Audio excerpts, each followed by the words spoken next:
আসসালামু আলাইকুম রহমতুল্লাহি ওয়া বারাকাতুহু। সুপ্রিয় শিক্ষার্থীবৃন্দ, তোমরা সবাই কেমন আছো? আশা করি যে যেখানে আছো ভালো আছো। আমি আল্লাহর রহমতে ভালো আছি, সুস্থ আছি। যা প্রতিদিনের মতো আজকেও তোমাদের নতুন একটি ক্লাস নিয়ে এখানে উপস্থিত হলাম। নতুন ক্লাসে সবাইকে শুভেচ্ছা ও স্বাগতম। সর্বপ্রথম আমার পরিচয় তোমরা দেখে নাও।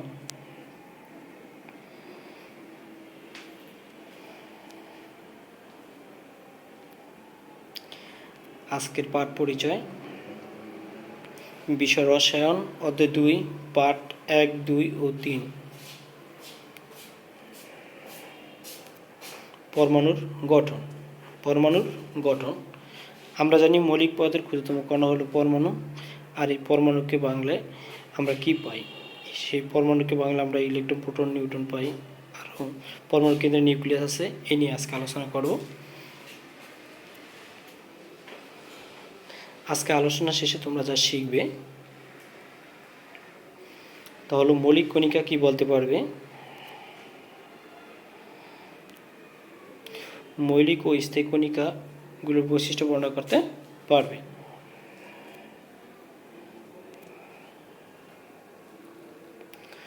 সর্বপ্রথম আসে মৌলিক কণিকা সমূহ। আমরা জানি পরমাণু যে সকল কণিকা দ্বারা গঠিত ওই সকল কণিকা হইল মৌলিক কণিকা বা পরমাণু স্থায়ী কণিকা। পরমাণু ভিতরে আমরা যে গঠনটা দেখতে পাই সেই গঠনটা তোমরা চিত্রটার দিকে লক্ষ্য করলে দেখতে পাবে যে আসলে কীরকম। আমরা দেখো এখানে কিছু ইলেকট্রন চিহ্নিত করে দেখাচ্ছি। ইলেকট্রন অ্যাটমিক স্ট্রাকচার মানে পরমাণুর গঠন। তারপর আমরা এর মধ্যে কী দেখতে পাচ্ছি? নিউক্লিয়াস দেখতে পাচ্ছি, নিউট্রন দেখতে পাচ্ছি, প্রোটন দেখতে পাচ্ছি, ইলেকট্রন দেখতে পাচ্ছি। আলাদা আলাদাভাবে দেখো যে ইলেকট্রন, প্রোটন, নিউট্রন আর পরমাণুর কেন্দ্রে যেটা আছে সেটা হলো কি নিউক্লিয়াস। পরমাণুর কেন্দ্রে কী থাকে? নিউক্লিয়াস থাকে। পরমাণু কেন্দ্রে নিউক্লিয়াস থাকে। নিউক্লিয়াসের ভিতরে দুইটা কণিকা থাকে। নিচে দিয়ে আমরা দেখে দিচ্ছি, দেখো নিচে লক্ষ্য করো তোমরা। নিচে নিউক্লিয়াসের ভিতরে দুইটা কণা আছে, নিউট্রন আর প্রোটন। এখানে আলাদা আলাদা বর্ণ দেখানো হয়েছে। নিউট্রন এক বর্ণ, প্রোটন আরেক বর্ণ, যেটা এই নিউক্লিয়াসের ভিতরে বিদ্যমান থাকে। পরমাণু নিউক্লিয়াসের ভিতরে দুইটা কণিকা থাকে, একটা প্রোটন আর একটা নিউট্রন। নিউক্লিয়াস কোথায় থাকতেছে দেখো, এখানে পরমাণু গঠন দিক থেকে আমরা দেখতে পাচ্ছি নিউক্লিয়াসটা পরমাণু কেন্দ্রে অবস্থান করে। আর দেখতে পাচ্ছি নিউক্লিয়াসকে কেন্দ্র করে নির্দিষ্ট কক্ষপথে ইলেকট্রনগুলো আবর্তিত হচ্ছে, মানে ঘূর্ণায়মান। নির্দিষ্ট কক্ষপথে ইলেকট্রনগুলো কি ঘূর্ণায়মান, যার যার কক্ষে সে প্রতিনিয়ত ঘূর্ণন অবস্থায় আছে। তাহলে আমরা ইলেকট্রনগুলো দেখলাম নিউক্লিয়াসের বাইরে, আর প্রোটন ও নিউট্রন দেখেছি কোথায়? নিউক্লিয়াসের ভিতরে।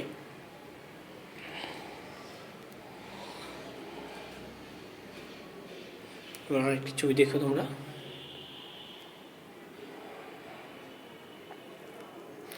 এখানে দেখলে সহজে বুঝবো যে আলাদাভাবে আমি দেখিয়ে দিচ্ছি চিত্র দিকে এখানে, যেখানে ইলেকট্রনগুলো কোথায় দেওয়া আছে, কীভাবে দেওয়া আছে সেটা দেখো।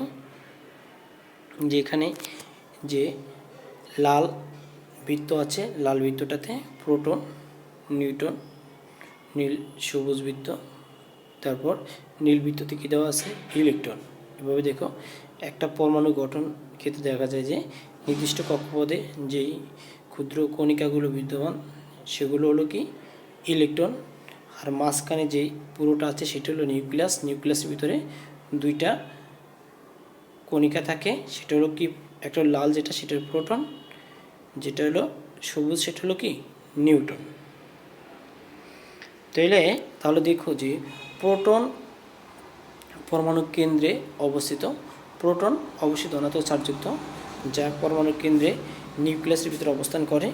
নিউট্রন পরমাণু কেন্দ্রে নিউক্লিয়াসের ভিতরে অবস্থান করে, তবে নিউট্রন হলো চার্জবিহীন কণিকা। নিউট্রনকে এন দ্বারা প্রকাশ করা হয়, প্রোটনকে পি দ্বারা প্রকাশ করা হয়। প্রোটন যেহেতু ধনাত্মক চার্জযুক্ত সেহেতু প্রোটন কী হবে? P plus. ইলেকট্রন নিউক্লিয়াসের বাইরে অবস্থান করে, একে সংক্ষেপে ই মাইনাস দ্বারা প্রকাশ করা হয়, অর্থাৎ ইলেকট্রন ঋণাত্মক চার্জযুক্ত কণিকা, এই জন্য একে ই মাইনাস দ্বারা প্রকাশ করা হয়। এইটা নিউক্লিয়াসের বাইরে অবস্থান করে। তাহলে আমরা ইলেকট্রন, প্রোটন, নিউট্রন সম্পর্কে জানতে পারলাম। আমি আরেকবার বলছি, পরমাণু কেন্দ্রে নিউক্লিয়াস থাকে, নিউক্লিয়াসের ভিতরে দুইটা কণা থাকে, একটা হলো প্রোটন, অপরটা হলো নিউট্রন। একটা প্রোটন, অপরটা কি নিউট্রন। প্রোটন ধনাত্মক চার্জযুক্ত কণা, একে পি দ্বারা প্রকাশ করে, অর্থ হলো পি প্লাস। প্রোটন ধনাত্মক চার্জযুক্ত কণা, এই জন্য একে পি প্লাস দ্বারা প্রকাশ করা হয়। নিউট্রন নিউক্লিয়াসের ভিতরে অবস্থান করে, একে এন দ্বারা প্রকাশ করা হয়। নিউট্রন হলো আধান নিরপেক্ষ, এই জন্য এটা কোনো আধান নেই, ধনাত্মক কণা, ঋণাত্মক কণা, এটাকে চার্জবিহীন কণিকা বলা হয়। ইলেকট্রন ইলেকট্রন পরমাণুর কেন্দ্রে নিউক্লিয়াসের বাইরে অবস্থান করে, নির্দিষ্ট কক্ষপথে গুণায়মান বা আবর্তিত অবস্থায় থাকে, গুণায়মান অবস্থায় থাকে, একে ই দ্বারা প্রকাশ করা হয়। ইলেকট্রন ঋণাত্মক চার্জযুক্ত কণা, অর্থাৎ এতে ঋণাত্মক চার্জ বিদ্যমান, এই জন্য ইলেকট্রন সংক্ষেপে ই মাইনাস দ্বারা প্রকাশ করা হয়।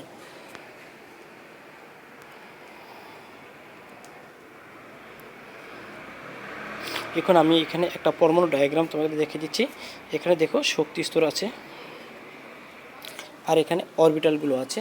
দেখো এখানে orbital S P D F 4টি অরবিটাল আছে। আমরা জানি যে এস অরবিটালে 2টি ইলেকট্রন, পি অরবিটালে 6টি ইলেকট্রন, ডি অরবিটালে 10টি ইলেকট্রন, এস অরবিটালে 14টি ইলেকট্রন থাকতে পারে। তো আমরা এখানে দেখো শক্তি অনুসারে প্রথম শক্তি স্তরে কটা ইলেকট্রন থাকতে পারবে, 1s2, 2টি ইলেকট্রন। দ্বিতীয় শক্তি স্তরে কটা ইলেকট্রন থাকতে পারবে, 2s2, 2p6, 6 দিয়ে 8টি। তৃতীয় শক্তির সর্বোচ্চ কয়টি ইলেকট্রন থাকতে পারবে, 18টি। চতুর্থ শক্তি স্তরে 32টি। পঞ্চম শক্তি স্তরে কয়টি, তাও 32টি। ষষ্ঠতে গিয়া কয়টি, 18টি। সপ্তমে গিয়া আবার 8টি। অষ্টমে কক্ষপথে আবার 2টি ইলেকট্রন থাকতে পারবে। এখানে ডায়াগ্রামের সাহায্যে দেখো প্রথম কক্ষপথে কয়টি ইলেকট্রন থাকে, দ্বিতীয় কক্ষপথে দেখো, তোমরা দেখলেই পাবা। কোন কক্ষপথে ইলেকট্রন বিন্যস্তকরণ, মানে ইলেকট্রন বিন্যাস হলো কি, পরমাণুতে ইলেকট্রন সমূহকে ধাপে ধাপে বিন্যস্ত করার পদ্ধতি হলো ইলেকট্রন বিন্যাস। এখানে প্রথম শক্তি স্তরে 2টি ইলেকট্রন থাকতে পারে। এখানে দেখো প্রথম শক্তি স্তরে 2টি। আর পরমাণু কেন্দ্র হলো এটা কি, নিউক্লিয়াস। প্রথম কক্ষপথ 2টি ইলেকট্রন আছে।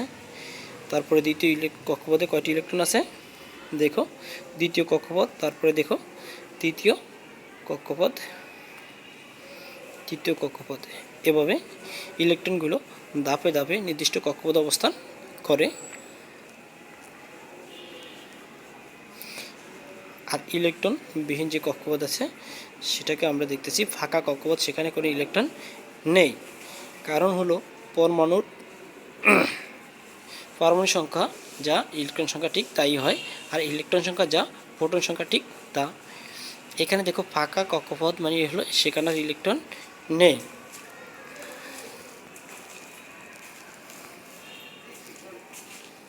এবার কিছু মোলের ইলেকট্রন বিন্যাস এখানে দেখানো হলো, তুমি লক্ষ্য করো। প্রথমটা একটি ইলেকট্রন, সেটা হলো হাইড্রোজেন। তারপরে 2টি ইলেকট্রন আছে, সেটা কি হিলিয়ামের। তারপর লিথিয়ামের 3টি ইলেকট্রন। এখানে দেখো 2টি ইলেকট্রন প্রথম শক্তি স্তরে ছিল, যখন 3টি ইলেকট্রন হয়েছে সেটা দ্বিতীয় শক্তি স্তরে দ্বিতীয় কক্ষপথে চলে গেছে।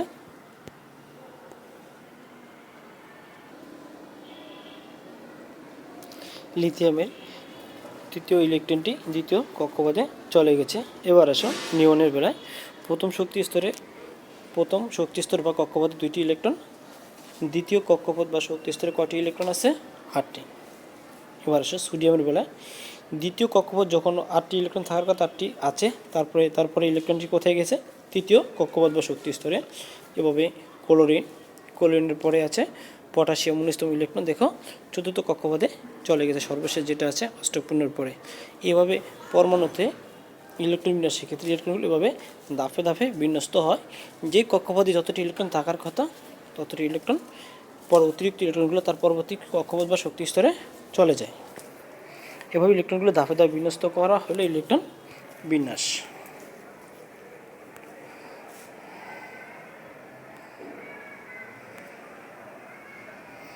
এবার অক্সিজেন পরমাণুর ইলেকট্রন বিন্যাস তোমাদের খাতায় তোমরা লেখার চেষ্টা করো, দেখো পারো কি না। অবশ্যই পারবে, কারণ অক্সিজেন পারমাণবিক সংখ্যা হলো 8। এর ইলেকট্রন বিন্যাস করলে প্রথম শক্তি স্তরে কয়টি ইলেকট্রন থাকবে? প্রথম কক্ষপথে 2টি, দ্বিতীয় কক্ষপথে কয়টি ইলেকট্রন থাকবে? 6টি। তাহলে 6 আর 2 8টি ইলেকট্রন। তোমরা সবাই করতে পারবে। তারপরে দেখতেছি যে আয়ন সৃষ্টি হয় কিভাবে।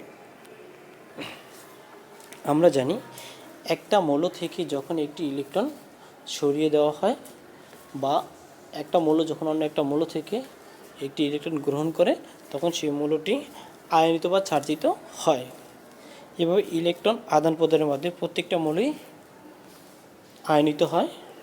আর আমরা জানি সাধারণত চার্জযুক্ত পরমাণুকে আয়ন বলে। চার্জযুক্ত পরমাণুকে কি বলে? আয়ন বলে। এখানে দেখো প্রোটন, নিউট্রন, ইলেকট্রনের কথা আলাদা আলাদাভাবে উল্লেখ করে দেখিয়েছি তোমাদেরকে। দেখো, লক্ষ্য করো, এখানে একটা ইলেকট্রন দেখানো হয়েছে। কিসের ইলেকট্রন? একটা হাইড্রোজেনের। পারমাণবিক সংখ্যা হলো 1, এখানে একটি ইলেকট্রন বিদ্যমান। তারপরটা দেখো, অক্সিজেনের কথা বলা আছে। এখানে অক্সিজেনে প্রথম শক্তি স্তরে 2টি, দ্বিতীয় শক্তি স্তরে কয়টি? 6টি। এখন হাইড্রোজেন যদি হিলিয়ামের ইলেকট্রন বিসর্জন করতে চায়, তাহলে একটি ইলেকট্রন সে কী করবে? গ্রহণ করবে। আর অথবা সারা হাইড্রোজেন থেকে একটি ইলেকট্রন হাইড্রোজেন ছেড়ে দিবে, অনেকটা মৌলের সাথে ইলেকট্রন শেয়ার করবে, হিলিয়ামের ইলেকট্রন বিসর্জন করবে, নিষ্ক্রিয় গ্যাসের ইলেকট্রন বিসর্জন করবে, অষ্টকপূর্ণ করবে। তারপর দেখো অক্সিজেনের বেলায়, অক্সিজেন এখানে সর্ববহিস্থ বা সর্বশেষ কক্ষপথে 2টি ইলেকট্রন রয়েছে। এই 2টি ইলেকট্রন অক্সিজেন সর্বস্থিত স্তরে কয়টি ইলেকট্রন রয়েছে? 6টি। অক্সিজেন অষ্টকপূর্ণের জন্য আরও 2টি ইলেকট্রন প্রয়োজন হয়। তো অক্সিজেন অন্য একটা মৌলের সাথে ইলেকট্রন শেয়ার করে কী করবে? অষ্টকপূর্ণ করবে। তো এখানে অক্সিজেনের যেহেতু সর্বশেষ স্তরে 2টি ইলেকট্রন প্রয়োজন অষ্টকপূর্ণের জন্য, হাইড্রোজেন সাথে 2টি হাইড্রোজেন পরমাণুর সাথে ইলেকট্রন শেয়ার করবে। 2টি ইলেকট্রন হাইড্রোজেন সাথে যখন ইলেকট্রন শেয়ার করবে 2টি ইলেকট্রন, তখন ইলেকট্রন শেয়ারের মাধ্যমে তারা পানি অণু গঠন করবে। তো সেক্ষেত্রে হবে H2O, মানে 2টা হাইড্রোজেন থেকে 2টা ইলেকট্রন গ্রহণ করবে। অক্সিজেন অষ্টকপূর্ণ হবে, সেখানে হাইড্রোজেনও তার হিলিয়ামের ইলেকট্রন বিসর্জন করবে।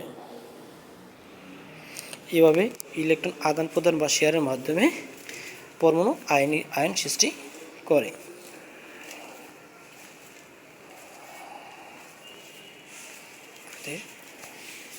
তোমার দলগত কিছু কাজ, দলগুলোর কাছ থেকে তোমরা যা করতে পারবে, তা হলো আয়ন কি তা বলতে পারবে,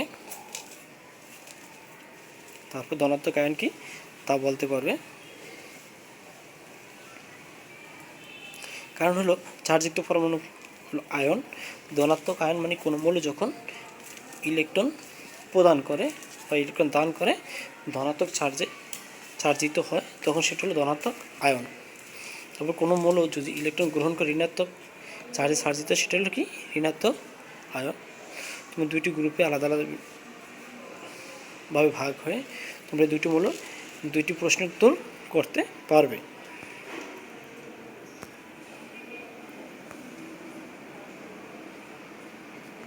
তোমাদের কাছে কিছু প্রশ্ন, আশা করি প্রশ্নগুলো উত্তর দিতে পারবে। পরমাণু কি তা বলতে পারবে। আমি শুরুতেই ক্লাসে বলেছিলাম যে ধনাত্মক চার্জযুক্ত পরমাণু কি? মৌলিক পদার্থের ক্ষুদ্রতম কণাকে পরমাণু বলে। মৌলিক পদার্থের ক্ষুদ্রতম কণাকে কি বলে? পরমাণু বলে। তারপরে প্রোটন কি তা বলতে পারবে। প্রোটন কি? হ্যাঁ, প্রোটন হলো, আমি আবারও বলে দিচ্ছি, প্রোটন হলো কি? পরমাণু কেন্দ্রে নিউক্লিয়াসের ভিতর অবস্থিত ধনাত্মক চার্জযুক্ত কণা। আবার একটু মিলিয়ে নাও। পরমাণুর কেন্দ্রে নিউক্লিয়াসের ভিতরে ধনাত্মক চার্জযুক্ত কণা হলো প্রোটন। আবার ইলেকট্রন কি? পরমাণুর কেন্দ্রে নিউক্লিয়াসের বাহিরে অবস্থিত ঋণাত্মক চার্জযুক্ত কণা হলো কি? ইলেকট্রন। হ্যাঁ, তোমরা এই সঠিকটা বলতে পারবে। তো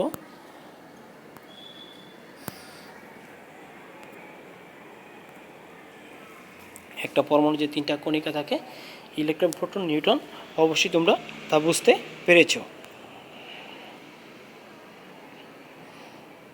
এখন তোমাদের যে কাজ থাকবে, বাড়ির যে কাজটা ক্লাস শেষে তোমরা করবা, ভিডিও ক্লাসটা দেখা শেষে যে কাজটা করবা সেটা হলো আয়ন কীভাবে সৃষ্টি হয়, আয়ন কীভাবে সৃষ্টি হয় তা খাতায় লিখে নিবা।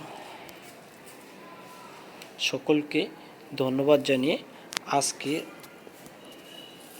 ভিডিও ক্লাস এখানেই শেষ করলাম। ধন্যবাদ।